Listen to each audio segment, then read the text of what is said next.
Hi guys, welcome back to my channel. So in today's video, I'm going to be talking about the 25 books that I want to read in 2025, and I'm really excited to film this video. I just love new beginnings and I just kind of like having a fresh new start. Before we start talking about that, I kind of wanted to talk a little bit about three things. The first one is just my reading goal from last year. So I'm happy to say that I did make my reading goal from last year of reading 30 books. And for this year's reading goal, I want it to be 25 books. I mean, not 25 books, Lord, no, 50 books. I want to try and read 50 books in the year of 2025. So the list of books that we're going over today, half of those books are literally going to be books that I will be reading throughout the year and just trying to kind of like squeeze those in there. And then the third thing I wanted to talk about is kind of like the future for this channel and kind of like where I would like it to go. So currently, I have gone back to school for accounting. I'm going to finish my accounting degree. And then also, I am still working on finishing my manuscript. So both of those things will require a lot of my time. And then I also have plenty of extracurriculars and, just family and friends to maintain. And so naturally, I want to try and post as much as I can on here, but I've realized that my old schedule of uploading once a week just won't be reasonable with everything that I have going on. And so right now my goal for uploading to this channel is going to be about 2 videos a month at most.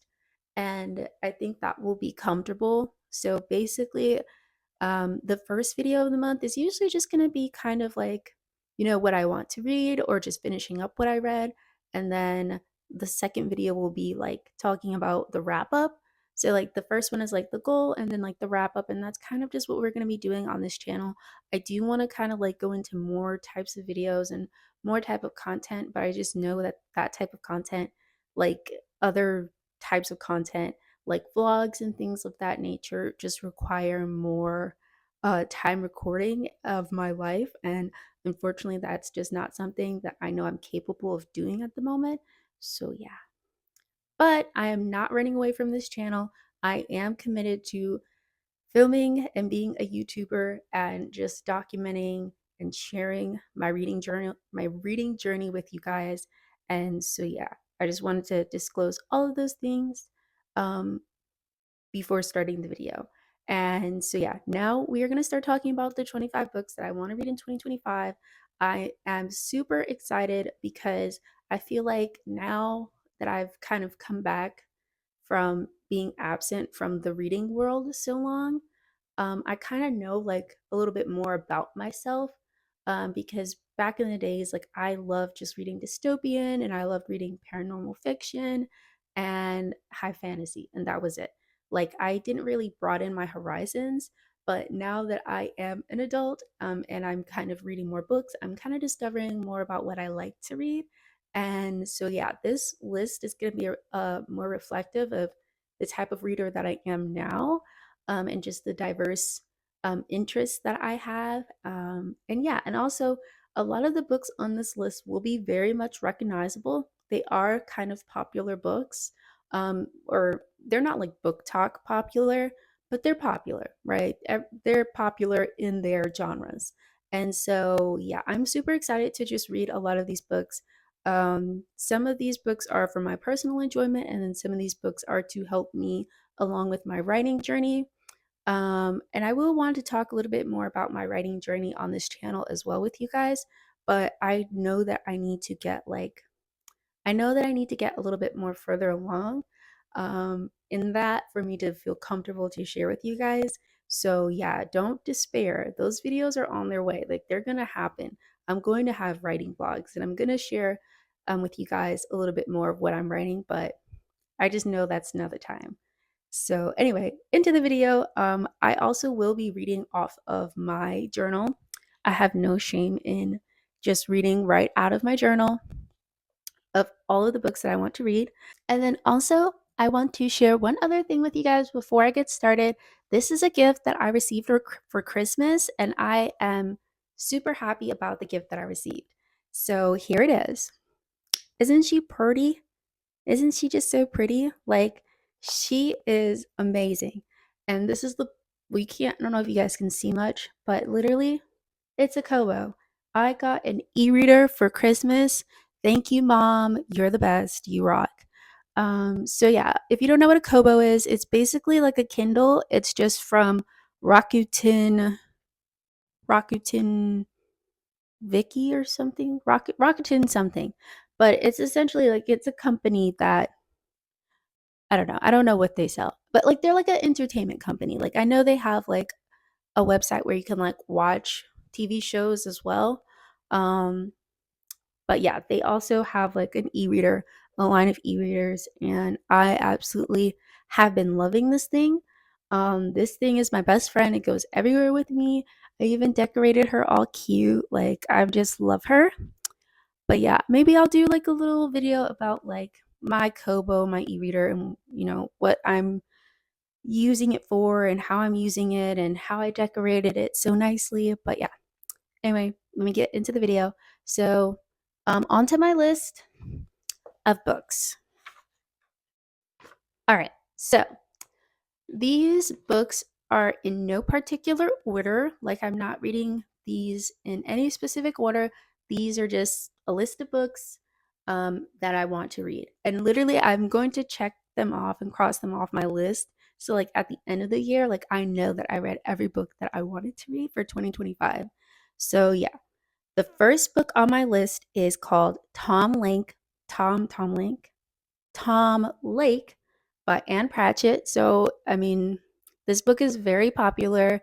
Um, and I'll be honest, the cover is initially what drew me in and made me want to read it. I want to read it for good reasons too. So let me go. So here is the summary kind of for Tom Lake. I don't want to go over all of the summaries for 25 books because I feel like that would be kind of long and boring and tedious. But I will try and kind of like summarize as I go. But basically, Tom Lake by Anne Pratchett. Here's the synopsis. In the spring of 2020, Laura's three daughters return to the family's orchid, orchard, orchid in northern Michigan. While picking cherries, they beg their mother to tell them a story of Peter Duke, a famous actor with whom she shared both a stage and a romance years before at a theater company called Tom Lake. As Laura recalls the past, her daughters examine their own lives and relationship with their mother and are forced to reconsider the world and everything they thought they knew. So basically that's kind of the synopsis of everything. I had to say what the genre was. Yeah, so I would say that this is kind of like a contemporary novel. It's in that genre of contemporary. So the next book on our list that I want to read is called 1Q84 by Haruki Murakami. So a little backstory about this is I've seen videos about this author before and some of his views on women, which are not so great. But still, I'm just, I'm curious. I want to be in the know. Um, he is considered to be a really great writer, and I'm looking, I'm willing to kind of look past some of the troubling things that he said to kind of just read his writing, his work for what it is. And yeah, I'm just kind of curious to just see what he's all about really and what the stories that he tells are. A love story, a mystery, a fantasy, a novel of self-discovery, a dystopia to rival George Orwell's is a striking feat of imagination from one of our most revered contemporary writers. So there you have it. I'm intrigued by the synopsis alone. I have read one book by George Orwell, and so kind of knowing that it's kind of like in that realm of imagination has me intrigued, and I have high hopes for this book. Like I'm actually reading it right. Well, I haven't started it yet, but it's in my e-reader right now. I just downloaded it from Libby. I got it from the library. Yeah, I got it from the library. So I'm excited because I was kind of nervous to like actually spend my hard-earned coins on getting this book. And so the fact when I saw that it was available in Overdrive, I said, borrow instantly, okay? All right, so moving on to our next book. This author is literally going to pop up like multiple times on my list. He's just the author to read. And basically, that is Mistborn by Brandon Sanderson, like highly acclaimed in the fantasy realm, in the fantasy genre. I mean, and I just know that it has to be good. It has to be good. Like right now on the Kobo store, it has 1,180 ratings, and the Kobo store is actually not as popular as the Kindle store, and so that tells me that this book is just like really well read. And so yeah, I'm really looking forward to reading it. Moving on to our next book is Redeeming Love by Francine Rivers. So I'm not gonna actually go get this book right now. It's over there on my wall shelf, my floating shelf over there by my bed. But I received this book as a gift on Christmas from my sister, and I'm super excited to read it. So I'm just gonna tell you the synopsis from my memory. But basically, it's a Christian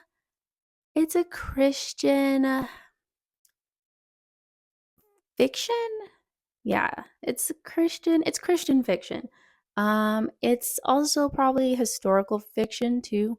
Well, no, is it historical fiction? Yes, it is historical fiction. So it's Christian historical fiction is how I would describe it. Basically, it's a retelling of Hosea and I think Gomer. I don't know. The woman that Hosea is forced to marry, basically. And that's all I can recall from the synopsis. I'm really excited to read it. And I'm really looking forward to reading it because among my friends, it is a very popular book.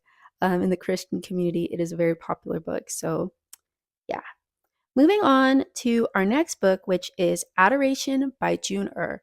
So I read two books by her last year, A Crane Among Wolves, and let's see, oh, The Red Palace. That's what it was. And she literally is one of my favorite authors. And I love her writing. Her writing is just like amazing. I'm literally studying her writing. But yeah, any book that she writes, I'm gonna read it. And that's all there is to say about that. You guys will just have to read the synopsis about it. It's kind of hard to find the synopsis because it hasn't come out yet. It's supposed to come out later in the half part of the year, which I'm looking forward to. The next book I want to read is by R.F. Kuang, and it is Babel. So again, like I told you guys, a lot of these books are very popular, or just well known books.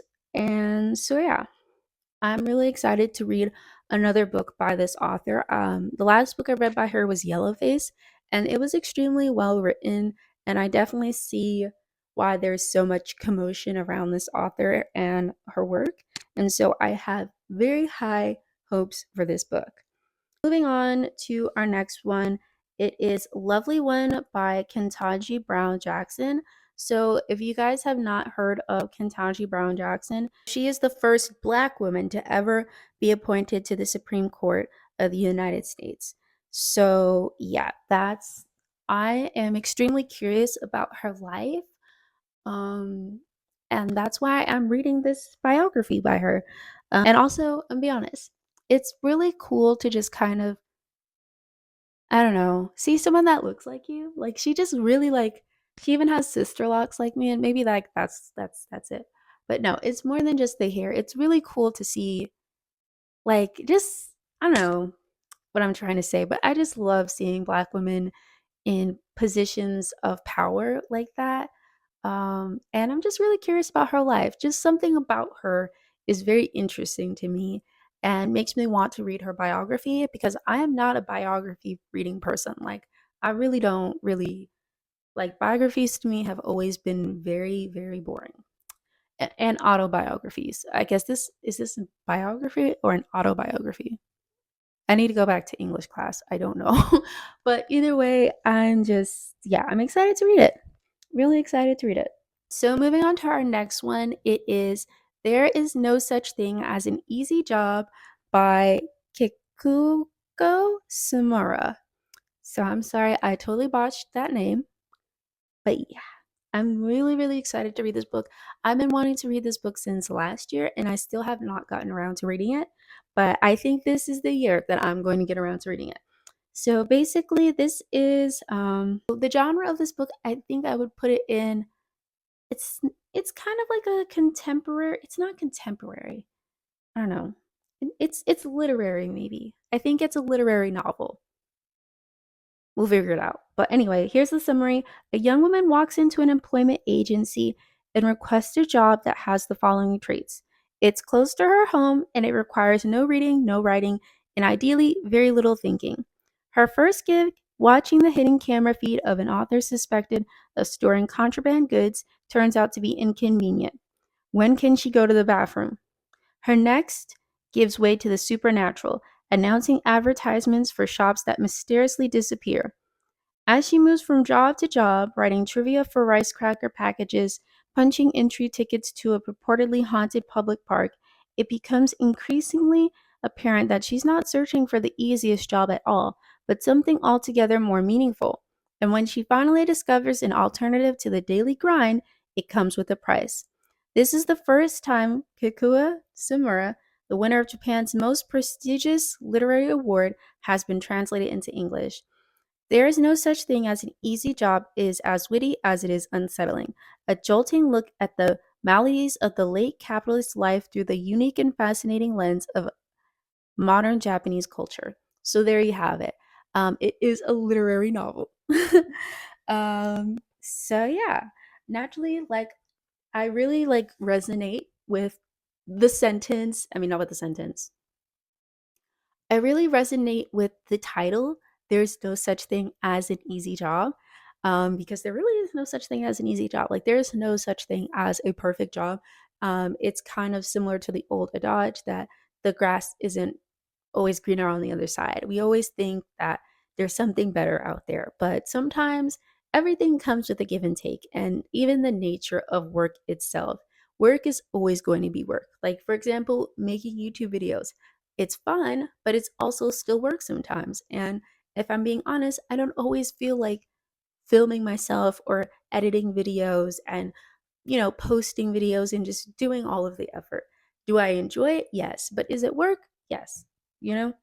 And so, yeah, I'm really excited to read that book and just, relate and resonate with a lot of what the writer is saying. And who knows, maybe I might even get like a deeper perspective on it of work and stuff like that. But anyway, and plus, I feel like it's probably going to be really funny as well. Like, I just have a feeling it's going to be a funny book.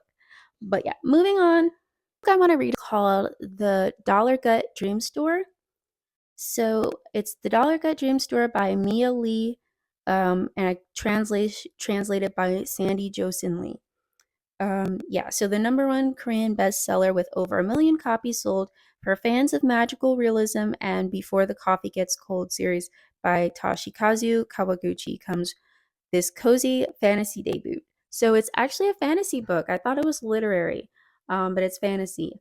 And I also actually have read Before the Coffee Gets Cold, so I'm excited for that. What if there was a store that sold dreams?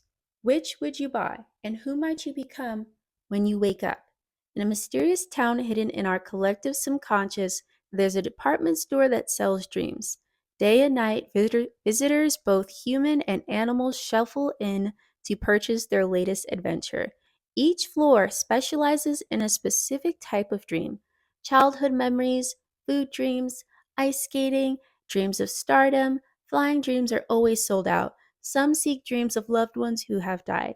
For Penny, an enthusiastic new hire, working at Dollar Gut has become an opportunity of a lifetime. As she uncovers the workings of this whimsical world, she bonds with a cast of unforgettable characters, including Dollar Gut, the flamboyant and wise owner, Baby Nap Rockabye, a famous dream designer, Maxim, a nightmare producer, and the many customers who dream to heal, dream to grow, and dream to flourish. A captivating story that will leave a lingering magical feeling in a reader's mind. This is the first book in a best selling duology for anyone exhausted from the reality of their daily life. So yeah, I'm really excited for this one. I love books that are about dreams and just like I love magical realism. Like I just love magical realism.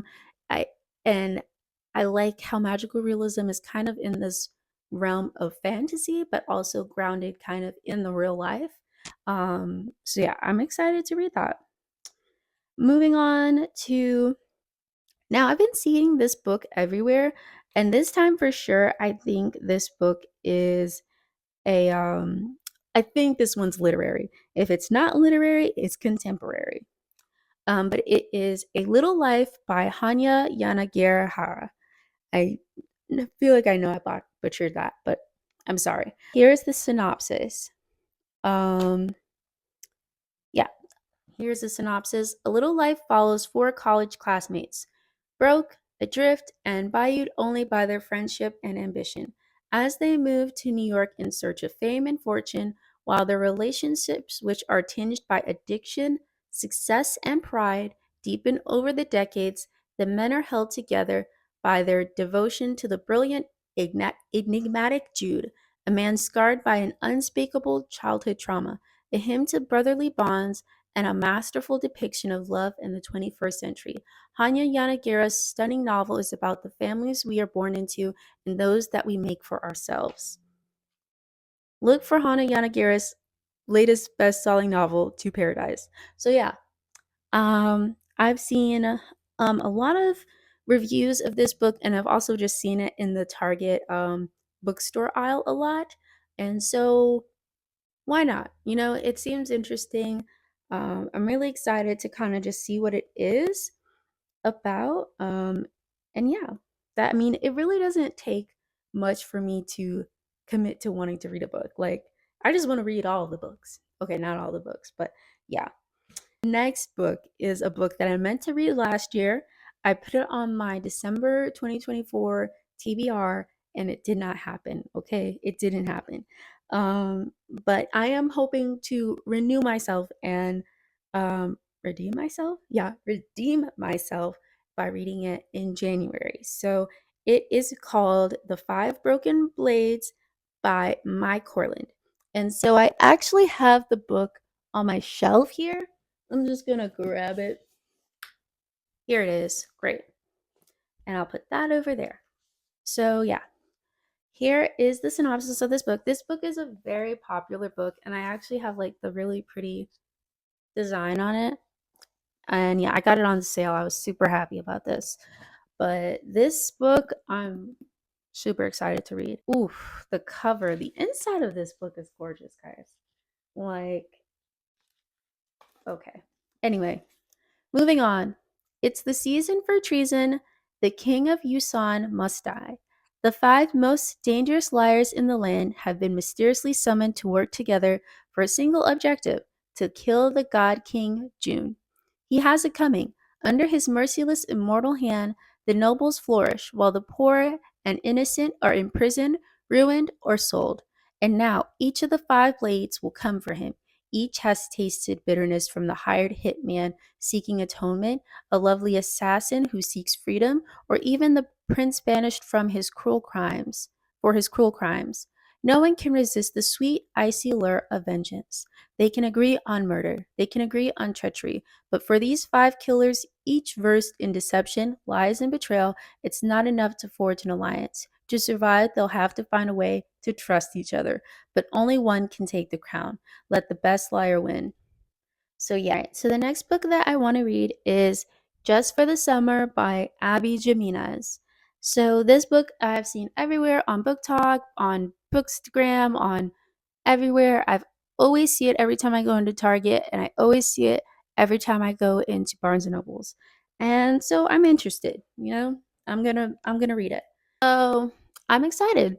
A lot of people have rated it very highly, and I'm just kind of curious again to see what it is about and just to be able to form my own opinions on things. A lot of times I find that like I end up not wanting to read anything because I'm like, I already develop opinion on it before I read it. And so I kind of want to just not do that anymore. I want to just read things and then develop my opinion on it. I don't want to just like cancel it before I even get a chance to read it. All right, so here's the next book that I want to read: The Adventures of Amina Al Sarafi. Yes, The Adventures of Amina Al Sarafi. So I've been seeing this book again everywhere every time I go into Barnes and Nobles, and I'm interested. And it kind of reminds me of a book that I'm currently writing right now. And so I'm kind of excited to see where it goes. So here it is. A thrilling, transportive adventure that is everything promised. Chakrabarti's storytelling is fantasy at its best, by R.F. Kuang, New York Times best-selling author of Babel and the Poppy War.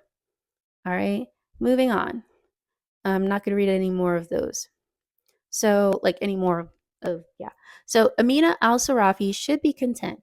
After a storied and scandalous career as one of the Indian Ocean's most notorious pirates, she survived backstabbing rogues, vengeful merchant princes, several husbands, and one actual demon to retire peacefully with her family to a life of piety, motherhood, and absolutely nothing that hints of the supernatural. But when she's tracked down by an obscenely wealthy mother of a former crew man, she's offered a job no bandit could refuse: retrieve her comrade's kidnapped daughter for a kingly sum. The chance to have one last adventure with her crew, do right by an old friend, and win a fortune that will secure her family's future forever. It seems like such an obvious choice that it must be God's will. Yet the deeper Amina dives, the more it becomes alarmingly clear there's more to this job and the girl's disappearance than she was led to believe. For there's always risk in wanting to become a legend, to seize one last chance at glory, to savor just a bit more power, and the price might be your very soul. Okay. So moving on, I'm just gonna kind of speed round through some of these um, to kind of get to the ones that I want to talk a lot about. So the next one on the list is The Ministry of Time by Kellyanne Bradley. So this book is everywhere. Like, you have not seen this book. This book is in your Goodreads, it's in your Fable, it's in your Storygraph, it's in Barnes and Nobles, it's in Target. Like, it's everywhere. This book is everywhere. There's no way you have not seen this book. And for that exact same reason is the reason that I'm deciding to read it. I want to have I want to be able to have an opinion on this book. It is a time traveling book. And it's giving steampunk, and I like time traveling, and I'm glad that time traveling has come back into popularity. Um so yes. Moving on, the next book is kind of like a cute little rom-com, a closed door romance, and I love closed door romances. Not a fan of spicy. Um, but yeah, I'm super excited for this super sweet romance. It is called Picking Daisies on Sundays by Liana Sincotti, and the book is absolutely adorable. It is pink and has a table filled with daisies on it. And yeah, I'm just super excited for that cute little romance. Go ahead and feel free to look up the book and just kind of see if it's your cup of tea or not. Moving on, this is another book by an author that I've talked a lot about on this channel. It is The Way of Kings by Brandon Sanderson, part of the Stormlight Archive series, probably. But yeah, it is The Way of Kings. So I really just want to read that entire series. But of course, I'm going to start with the first book. Moving on, next one is Reggie and Delilah's Year of Falling by Elise Bryant. So I will talk a little bit about this one. So I recently just finished a book by this author, Elise Bryant. I just finished Happily Ever Afters by her, and it was some of the best writing that I've read in a long time. I love the way that the characters were developed. I love the way that the their emotions were portrayed, and just how well Elise really understood her characters and how she portrayed it. They felt very natural, very realistic. I'm very excited to kind of just see a little bit more and just read more writing by her. I'm in love with her writing style. This book that I'm excited to read is called The Parable of the Sower by Octavia E. Butler. Um, so upon first looking at this cover of the book, I would not have thought it was a fantasy book. But apparently it is a fantasy book, kind of. Um, but basically, here is the synopsis and a review by a couple of authors. So Poc- huh, this acclaimed post-apocalyptic novel of hope and terror from an award-winning author pairs well with the 1984 or The Handmaid's Tale and includes a foreword by LeVar Burton and afterword by N.K. Jemisin, John Green, New York Times. So here it is. Global climate change and economic crisis lead to social chaos in the early 2020s. California becomes full of dangers from pervasive water shortage to masses of vagabonds who will do anything to live to see another day. 15-year-old Lauren Olamina lives inside a gated community with her preacher, father, family, and neighbors sheltered from the surrounding anarchy. In a society where any vulnerability is a risk, she suffers from hyperempathy, a debilitating sensitivity to others' emotions. Precious and clear eyed Lauren must make her voice heard in order to protect her loved ones from the imminent disasters her small community stubbornly ignores. But what begins as a fight for survival leads to something much more: the birth of a new faith, and a startling vision of human destiny. So, I'm gonna do some more research about this book before I read it. Um, but yeah, because it's called the Parable of the Sower. If you guys know anything about the New Testament, there's a parable that Jesus shares with the people, and it is called the Parable of the Sower. And so that's why this book jumped out to me. So I'm going to do some research about it first before, just to make sure that it is I don't know, a book of faith and not a book of not faith or unfaith, before I read it. But yeah, it's interesting to me. It's very, very interesting to me for sure. Legendborn series by Tracy Deonn. So I already read the first book in the series, Legendborn. But then there is another series called sorry, not another series, but two more books in the series that are supposed to be coming out. So the second one is um Blood Marked. That's what the second one is called. So the first one's Legendborn, the second one is Blood Marked, and the third one is Oathbound. Oathbound is set to come out in 2025. And so basically, I'm hoping to kind of just finish the Legendborn series this year, essentially. All right. So the next book on the list is What You Are Looking For is in the Library by Michiko Aoyama. So again, this book is for fans of Before the Coffee Gets Cold, which I've read and I've liked. It is a best selling Japanese novel about how the perfect book recommendation can change a reader's life. And that in itself was enough for me to want to read, because that like resonates with me so much, like how much reading literally can affect your life. Like Hunt the Flame by Hafsan Faisal. So again, you have seen this book everywhere. This book is everywhere. It's in the Target shelves, it's at Barnes and Nobles, it's on your Goodreads, it's on your Fable, it's on your Storygraph, it's on your BookTok, it's on your Bookstagram. Like, this book is everywhere, and I want to have an opinion on it. I want to be included in whatever the conversations are surrounding this book. And it is a fantasy novel, and I kind of want to read it, like, because I want to read it because just because. That's really what it is. I just want to read it just because why not? um on to number 22, I Hope This Finds You Well by Natalie Sue.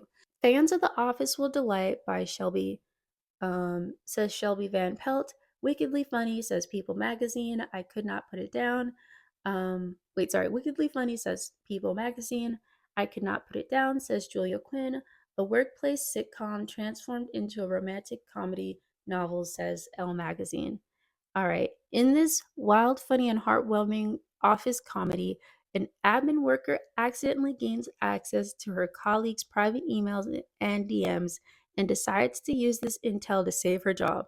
A laugh a Laugh Till You Cry debut novel you'll be eager to share with your entire list of contacts, perfect for fans of anxious people, and Eleanor Oliphant is completely fine. So again, this is kind of continuing on with like that trend of work related or just like, yeah, work related kind of book. It's kind of similar to There Is No Such Thing as a Perfect Job. Like those, both of those books are kind of like in a similar realm to me. And like I kind of like am curious about reading books like that. And so yeah, and it seems like it's going to be funny. Like that's why I also think There Is No Such Thing as a Perfect Job is going to be funny. So yeah. Moving on to book number 23. I'm not going to talk too much about this book. I'm really just reading this book because, I've seen it out there a lot. A lot of people are talking about it, and I want to have an opinion on it. So it is called The Secret History by Donna Tartt. You've seen this book everywhere. You've seen it at Target. You've seen it at Barnes& and Nobles. You've seen it in Goodreads. You've seen it in Storygraph. You've seen it on Fable. You've seen it on BookTok.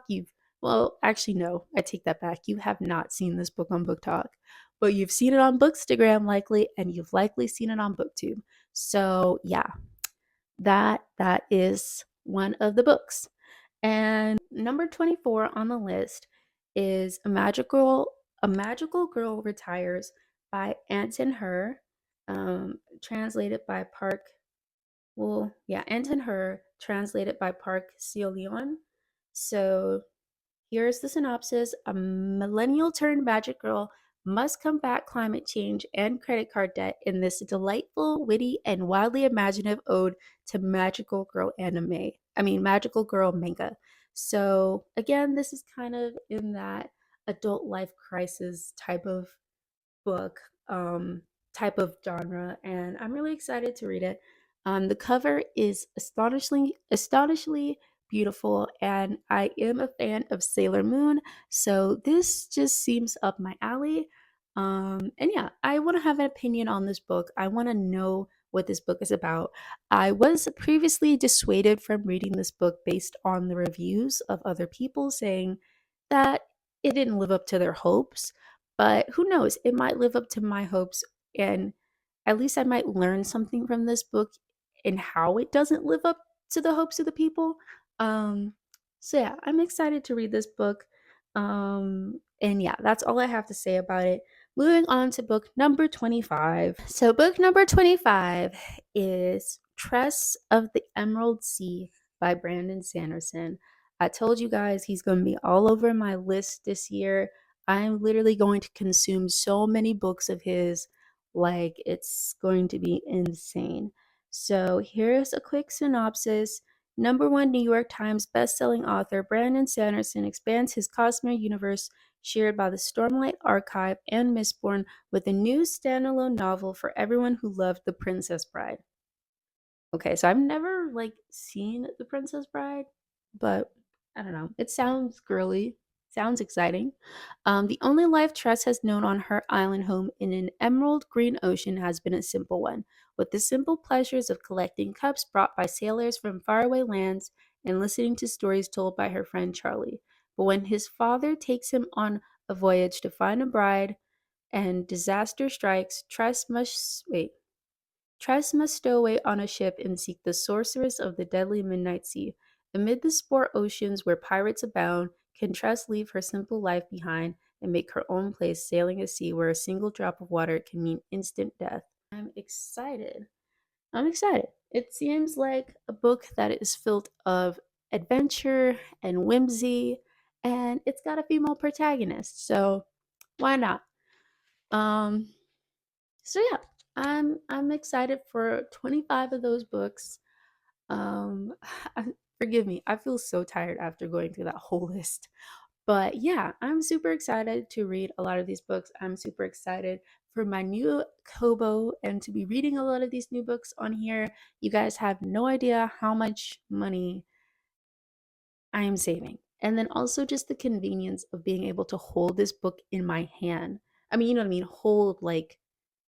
I'm holding like 5 books in my hand right now in my books list, and it's just amazing. I love it. I love this thing.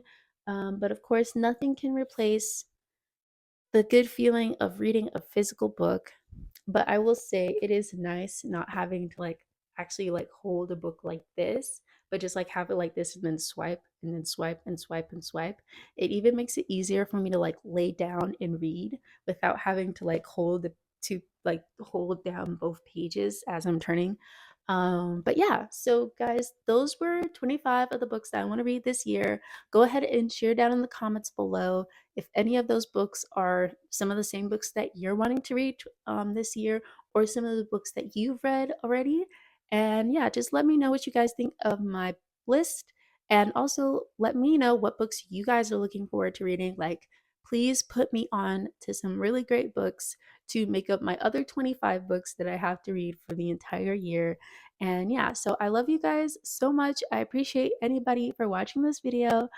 Please go ahead and give a thumbs up to this video if you like this video, and you want to see more of content like this. And yeah, happy New Year's, guys. Have a wonderful day, and I'll see you guys in the next one. Bye.